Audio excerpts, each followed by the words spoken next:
Bueno, las tengan mis irracionales. Buenas, ¿qué más? Bien, bien, Nico. ¿Cómo está Chilito? Caluroso. Estamos en mitad del verano, pero bueno, a la sombra se sobrevive. Ahí vamos. Perfecto. ¿De qué nos vas a hablar hoy? Bueno, la idea de la charla de hoy es hablarles de fractales. Entonces, de lo que les quiero hablar el día de hoy, bueno, vamos a separarlo en varios ítems. Vamos a dar una introducción de por qué quisiéramos estudiar este tipo de objetos. Eh, ¿Qué sería entonces un concepto de fractal?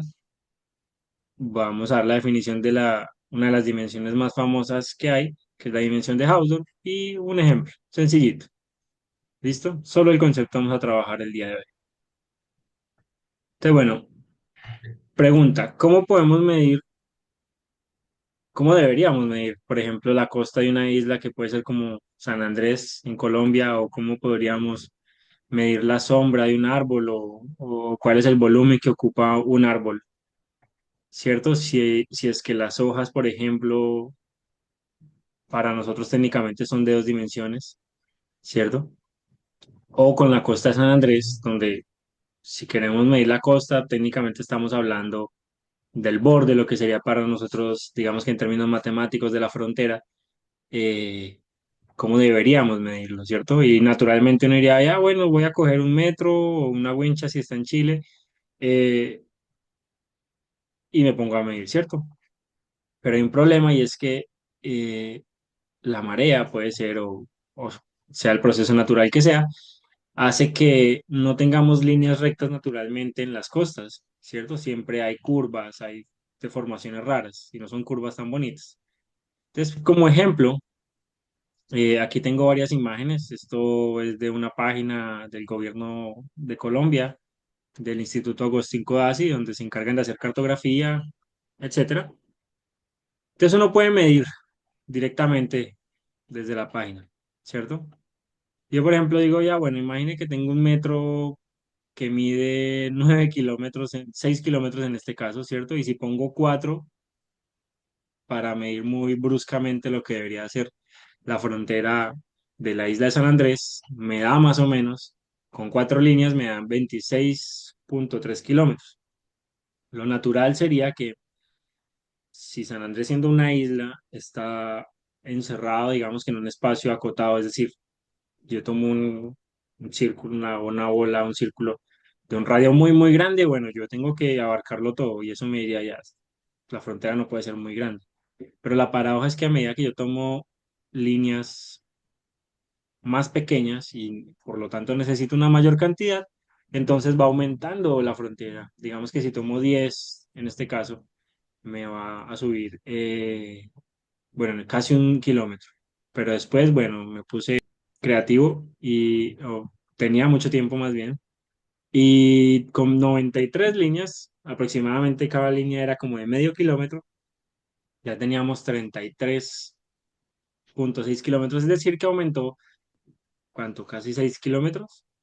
La Y paradoja es que a medida que uno tome líneas más pequeñas, más cortas, la frontera va a tender a crecer a infinito. Esa es, pero explota. explota, explota.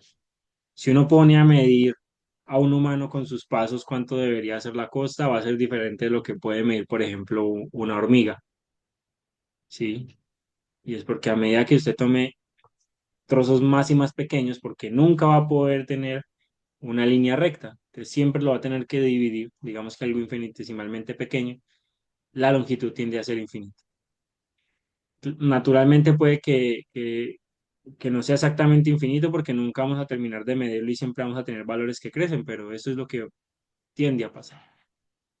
No es arbitrariamente grande. Se hace arbitrariamente grande. Entonces, bueno, ¿cómo estudiamos esto? Tampoco nos vamos a dedicarle infinitos años a saber cuánto mide el borde de la isla San Andrés, porque tampoco necesitamos ser prácticos. Entonces, bueno, supongo que habrá alguna medida estándar en la que ya se detienen ahí y dicen, ya, bueno, no vamos a medir más pequeño, vamos a decir que este es el largo de la costa, ¿cierto? Pero matemáticamente o viéndolo de forma abstracta es bien interesante, es como, ¿cuál sería entonces la geometría de la costa, o sea, del borde de la isla. Entonces, para verlo con un ejemplo, Yo creo que yo estoy igual de confundido que nuestros seguidores. ¿Cuál es la medida de San Andrés? bueno, no sé realmente cuántos kilómetros de costa tiene San Andrés, pero seguro viniste con ese dato, ¿cierto? Pues, me parece un poco curioso porque la información oficial que aparece es de 32 kilómetros y vos hiciste una medida de 33. O sea, la forma en que midieron es un poco menos minuciosa de la que vos la hiciste. Pero si A te la pusieras a final, hacerlo claro. más chico, es más grande, pero es algo acotado, entonces como el perímetro de algo acotado va a crecer tanto. No sé Sí, qué va a explotar primero, si es si medio, mi cabeza o eso. es medio paradójico, pero vamos a ver justamente eso con este ejemplo. Entonces, esta es la curva de Von Koch, un objeto matemático que apareció a inicios del siglo pasado, y es más o menos lo siguiente. Iniciamos con un triángulo equilátero, es decir, todos sus lados son iguales del lado uno, ¿cierto? Cada ladito Ujú, lo vamos a dividir en tres partes iguales, es decir, en este caso cada una es un tercio. Y lo que vamos a hacer ahora es borrar la parte de la mitad. ¿Listo? Vamos a borrar la parte de ujú, la mitad. Y en esa parte de la mitad lo que vamos a hacer después es crear otro triángulo equilátero con el mismo conjunto de lados. ¿Ya? Entonces va a ser como algo así. Y ahora cada uno de los triángulos que aparece ahí va a tener lados de largo un tercio. ¿Sí? ¿Y cuántos lados ujú. aparecen aquí? Si originalmente eran Eh, tres lados, ¿cierto? Por ejemplo, en este que está a la izquierda eran tres lados. Y al ujú, cortar el pedazo de la mitad y crear otros dos, tenemos ahora cuatro. Entonces, quedémonos ujú, solamente con que por cada lado original, ahora tenemos cuatro. Y a la final tenemos acá 12 caras o 12 lados. El original tenía tres. Y lo que vamos a hacer ahora es recursivamente hacer exactamente lo mismo. Con esta nueva figura, cada ladito lo vamos a dividir en tres partes iguales. ¿Listo? Y vamos a crear ujú. más triángulos. Y esto se vuelve algo recursivo. Y lo que vamos a hacer ahora es tomar cada ladito, quitarle el tercio del medio. Entonces, si le quito el tercio del medio, ¿cuánto quedan midiendo los lados? ¿Cierto? Si cada uno me da un tercio y a cada pedazo de un tercio le quité un tercio de ese pedazo, ¿cuánto queda? Noveno. Un noveno, ¿cierto? Entonces ahora vamos a tener, Ujú, originalmente, en este paso anterior habían 12 lados. Y si cada lado lo estamos reemplazando por un triángulo y obtenemos cuatro laditos más pequeños, bueno, cada uno de estos va a medir un noveno y en este caso van a ser 12 por 4 lados, o sea, ¿cuánto será esto? 48, ¿cierto? Y la idea es que si seguimos recursivamente, vamos a obtener un objeto final o una figura geométrica final, que esa va a ser la curva de Boncoche. Y es este objeto. Entonces dividimos cada lado en un tercio y vamos reemplazando por un triángulo y con cada pedacito más pequeño hacemos exactamente lo mismo. Esa es la curva de Von Koch, el conjunto final. Espérate, pero en eso, pero digamos, en el noveno paso, ¿cuántos lados tienes? O Buena en pregunta. ese. Ya vamos para allá. Justo antes de eso, déjenme darle otra propiedad de este conjunto. Uno, que se Ok. define de forma recursiva. Segundo, que tiene algo que se llama autosimilitud. Es decir, como en cada uno de los lados estamos haciendo exactamente lo mismo, ¿cierto? Es como si estuviéramos creando copias de la curva Ujú. a una escala de un tercio siempre, ¿cierto? Porque en cada tercio vamos a hacer exactamente lo mismo. Entonces, si uno traduce en eso en que si uno hace zoom, si tienes copias de lo mismo, vas a encontrar lo mismo. Entonces, aquí se le hace zoom como si estuvieras conectando dos de estas curvas de Von Koch y lo que uno hace es que siempre se encuentra lo mismo. Entonces, por eso aparecen estas figuras Es- famosas en internet o medio psicodélicas, donde aparece siempre la misma figura. A eso se le llama autosimilitud o autosimilaridad, ¿ya? Y Ok. ahora sí la pregunta, ¿cuánto mide? Miremoslo así. Entonces, en el primer caso, que era el triángulo, ¿cierto? Vamos a llamarle esto E sub cero, el paso cero. ¿Cuántos lados hay ahí? Tres, ¿cierto? ¿Tres? Y cada lado medía uno. O sea que, ¿cuál es la longitud del primer? paso, 3, ¿cierto? Tres. ¿Y Sí. cuál sería el área? Estamos hablando de una curva, ¿cierto? Entonces, si una curva, lo natural es que no tenga área, no estamos rellenándolo con La nada. curva. Listo. Si es una curva, lo natural es que tenga área cero. Siguiente paso, Cero, sí. ¿cierto? Que era este pedazo. Entonces, lo que dijimos fue, ok, cada uno de los lados los vamos a reemplazar y hay cuatro más pequeños. Entonces, aquí eran 3 por 4, o sea, 12 lados. ¿Y cuánto es la longitud? En este caso hay 12 lados por Ujú. cuánto mide la nueva longitud. En el nuevo paso mide un tercio del anterior.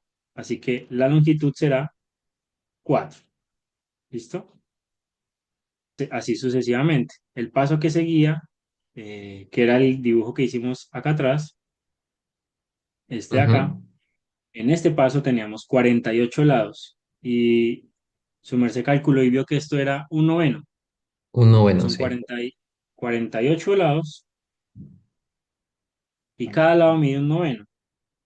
48 también se puede escribir como 3 por 4 a la 2 por un noveno, ¿cierto? ¿Cuánto me da? Ujú. Esto es 3 a la 2, así que me queda 4 a la 2 sobre 3, ¿cierto? Esa es la cosa. Hagamos el siguiente. Hagamos el siguiente para que se vea. El siguiente paso que debería hacer entonces tomar este que está acá y Ajá. dividir cada pedacito, ¿cierto? Si hacemos aquí un poquito de zoom Sí. y dividimos cada pedacito, perdón por el dibujo, entonces ese nuevo tercio, esto medía un noveno, lo estamos dividiendo en un tercio. ¿Cuánto mide cada nuevo lado? Un 27avo, ¿cierto? Un 27º, sí. Y se crea otro triangulito. Entonces, el siguiente paso, que no lo voy a dibujar porque ya no nos da el video, va a pasar Ujú. lo siguiente. Van a ser, eh, si en este caso eran 48 y por cada nuevo lado salen 4, entonces va a ser 48 por Cuatro. 4, ¿cierto? Esto Ajá. dijimos que era 3 por 4 a la 2 por 4, esto es 3 por 4 a la 3, ¿cierto? Y ahora cada uno de estos, esto es una potencia de 3, ¿cierto? 1/27 es 3 a la 3. Así que estos son los lados. Entonces acá tenemos e a la 3 son 3 por 4 a la 3 lados. Y la longitud es Ujú. multiplicar cada lado por ahora que es longitud 1/27, o sea, 3 por 4 a la 3 sobre 1/3 a la 3. ¿Cuánto nos queda? Nos queda, se 4 a cancela la aquí 3 una sobre 3 al potencia, cuadrado. me queda 4 a la 3 sobre 3 al cuadrado. Y ahora sí podemos hacer una suerte de inducción e imaginarnos cuál va a ser el paso décimo, ¿cierto? ¿Cuántos lados Sí. deberían ser el conjunto de su n? O sea, el paso enésimo para construir este 3 por conjunto. 4 a la n. 3 por 4 a la n, exacto. ¿Y cuánto debería ser entonces la longitud? 4 a la n menos uno. Perdón, 4 a Sobre la n 3 a partido la 3 a n la n menos. menos uno. Y nos faltó Y escribir eso lo tiende a siguiente. infinito. Exacto. El paso uno, o sea, esta curva que está acá, sigue siendo una curva, área cero. El paso 2 sigue siendo una curva, área cero, cero. Siempre vamos a tener un área cero. Pero el problema también es que la longitud va a tender a infinito. Voy a escribir esto por acá. La longitud, que va a ser la longitud del conjunto, digamos, de la curva de Von Koch, va a ser el límite a infinito de 3 de 4 por 4 a la n menos uno sobre 3 así, algo así. Y esto tiende a infinito y es porque lo que está dentro de la paréntesis es mayor que uno, así que esto es infinito. La longitud de la curva de Von Koch final, a pesar de que es un conjunto que existe, que está acotado, tiene longitud infinita. ¿Y eso a qué nos lleva? Más o menos a la paradoja que teníamos con la costa de San Andrés, que parecía tender a infinito la longitud. Aquí pasa algo similar. El borde, digamos, no tiene por qué tener área, es un borde, en este caso. Entonces, no lo podemos medir de forma tradicional, ni con área, ni con longitud, ni mucho menos contando la cantidad de puntos que tiene. ¿Cómo lo medimos? Ahí es donde nace este tipo de problemas. ¿Cómo medimos este tipo de conjuntos? ¿Cómo estudiamos su geometría? Igual son interesantes. Se parece un copo de nieve y uno dice, ya, bueno, puedo estudiar la geometría del copo de nieves y sé cómo estudiar la geometría de esto, pero me quedé sin herramientas. ¿Listo? Entonces, Ok. ahí es donde entra el tema de la dimensión. Entonces, antes de eso, Antes de seguir, un dato dato random. random que yo creo que es interesante, y es que no sé si has visto estos dibujos medio psicodélicos parecido a lo que tú mostrabas ahorita. Eso es de un pintor holandés, MC Escher, y él está enterrado en Leeuwarden. Voy a dejar el link de Google de las cosas que él dibuja para la gente que no sabe quién es. Y el dato así Sí, súper random es que en su tumba también tiene cosas dibujadas así y está está bueno. en un pueblo en Holanda. Así Vamos a que ver si sería ponemos interesante. por aquí una de las imágenes de él. Eh, Sí, sí, sí, sí, sí. ok. Es más Continúa, Nico. ejemplos recursivos, digamos que de esta manera puede ser algunos crecimientos de hojas en la naturaleza. Este es medio parecido, que es el triángulo de Sierpinski, que es tomar, pero ahora, digamos que en términos de área, le quitamos un triángulo, dividimos en tres triángulos equiláteros más pequeños y quitamos el de la mitad. Entonces aquí lo que pasa más bien es que el área va a tender hacia, ¿sí? Ah, Eh, y bueno, este brócoli rumanesco, que si le hacen un poquito de zoom, supongo que se irá a ver como muchas copias de sí mismo, con una suerte de autosimilitud. Bueno, entonces, ¿qué concepto le podemos definir a esto? Por ahora lo más interesante que hemos podido hacer es saber que de pronto hay copias de uno en sí mismo. Pensar cuántas copias contiene. Miremos con un segmento.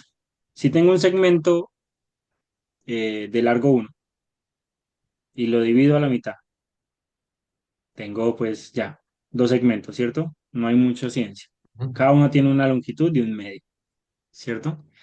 Pero más que eso, ujú. veámoslo como copias. Si corto un segmento a la mitad, tengo dos copias más pequeñas, ¿cierto? Entonces tengo, Sí, cortándolo a la mitad, tengo dos copias, ¿sí? ¿A escala cuánto? A escala un medio. ajá, Y eso es en dimensión uno, que es una línea. ¿Qué pasa si tomo un cuadrado relleno, digamos? ¿Cierto? Si yo corto a la mitad aquí en un medio y digamos que esto también tiene largo uno, corto aquí en un medio, ¿cuántas copias de mi cuadrado salen? ¿cuatro? Cuatro, ¿sí o no? Una por Sí, acá, sí. dos, tres, cuatro copias. Y entonces tengo cuatro copias a escala un medio también. Y en Sí. el cubo que está ahí en la imagen, que son tres dimensiones ahora, ¿no? Tengo largo, ancho y Ocho. profundidad. Tengo ocho copias a escala un medio. Entonces vamos a ver cómo podemos darle sentido a esto. Y es con la dimensión, se le llama dimensión de autosimilitud.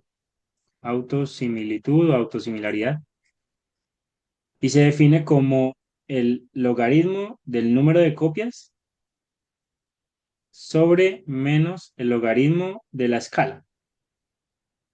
¿Por qué logaritmo?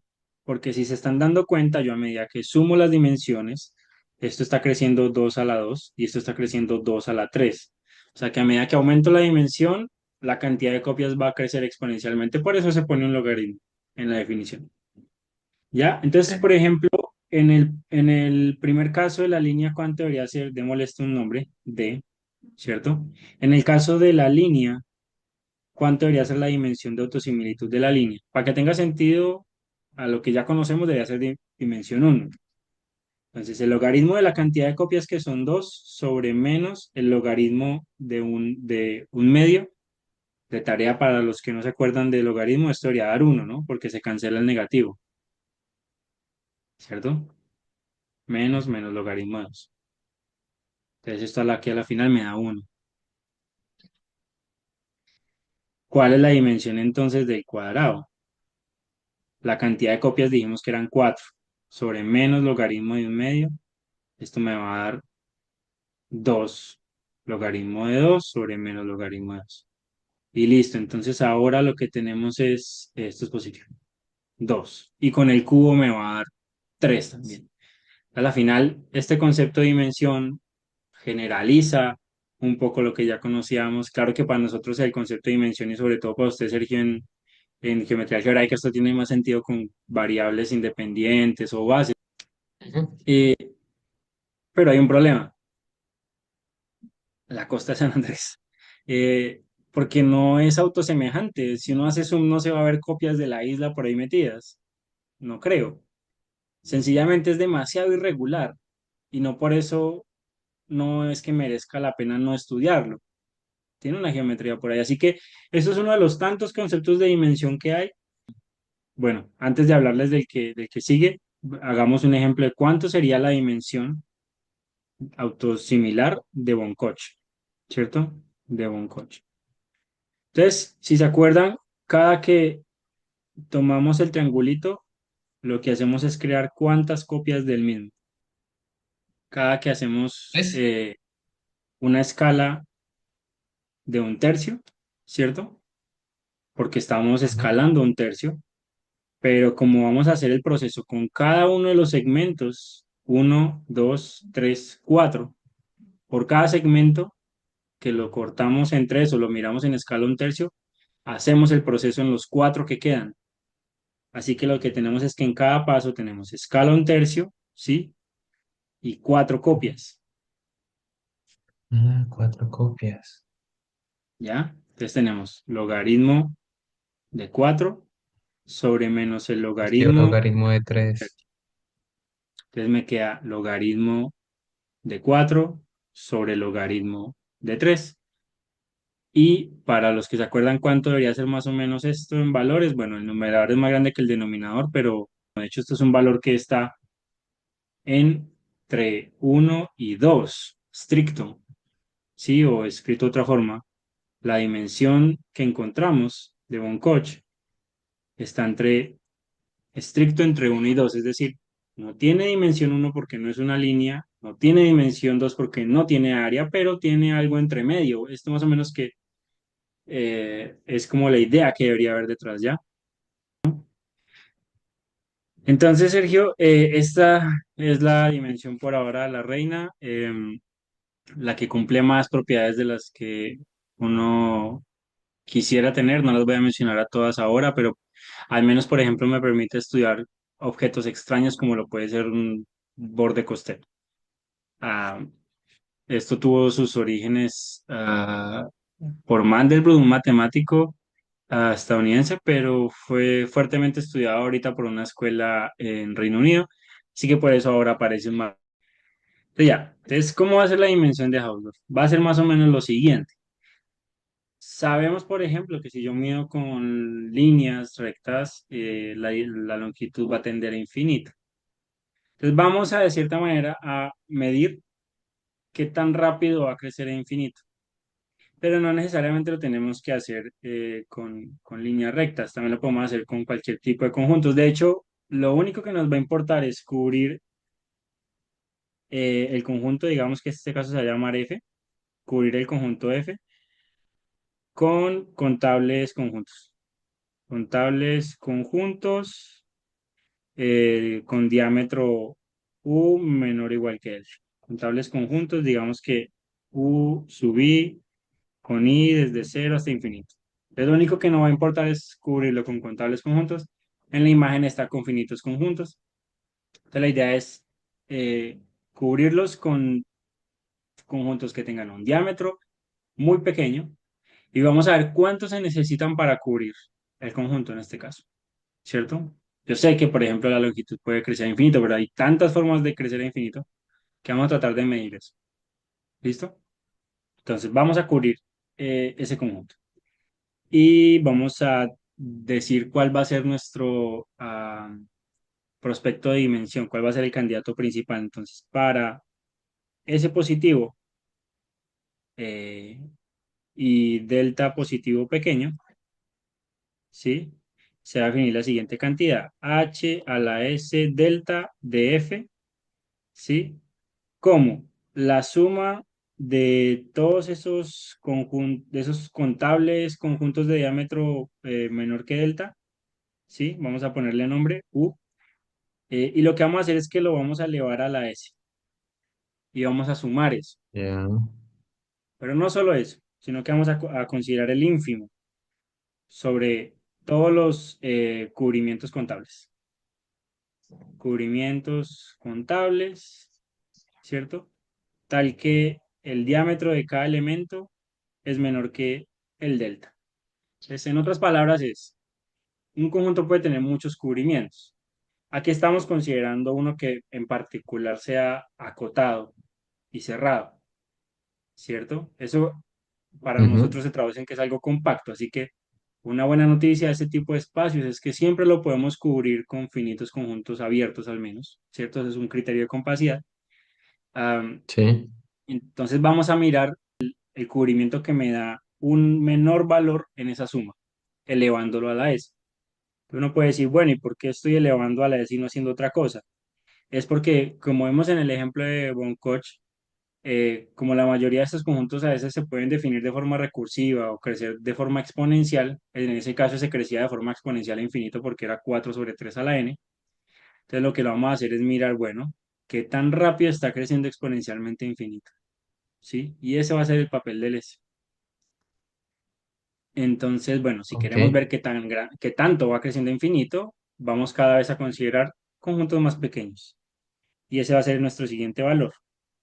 HSDF va a ser el límite de delta tendiendo a cero de ese otro número que tenemos arriba. Entonces eso me va a dar un valor. Que lo más natural para nosotros es que sea infinito. Por ejemplo, en el caso de Von Koch, cuando cogimos el triángulo y nos pusimos a medir longitudes, nosotros sumábamos las longitudes. En ese caso, la longitud es la medida. Y si estamos sumando las longitudes, es como si en ese caso estuviéramos, nuestro fuera la longitud y el S hubiera sido un uno, ¿cierto? Que no lo estábamos elevando a nada, sí, era sí, una sí. longitud. Y se fue a infinito. Va a pasar algo similar con esta función. De hecho, la gráfica de esta función va a tener siempre el siguiente comportamiento. Esta es el eje S y los valores van a ser lo siguiente. Va a existir un punto donde esto siempre va a ser infinito y de un momento a otro, boom, salta y se vuelve cero. Y ese punto de salto va a ser la dimensión que estamos buscando. Ese S que está ahí va a ser la dimensión que estamos buscando, la dimensión de Hausdorff. Y lo voy a anotar de esa manera. Dim sub h de f. ¿Listo? Ahora, como pueden ver, la definición está fea. Se ve difícil de calcular. Y calcular un ínfimo es difícil. Hay muchos métodos para calcular esta Ujú. dimensión de Hausdorff, pero esta captura más el comportamiento de objetos extraños y de cómo no se les puede medir de la forma tradicional, ya sea longitud, área, volumen o Lebesgue en todas las dimensiones. Eh, es un poco difícil de calcular, en muchos casos se hacen más técnicas para deducir la dimensión de Hausdorff.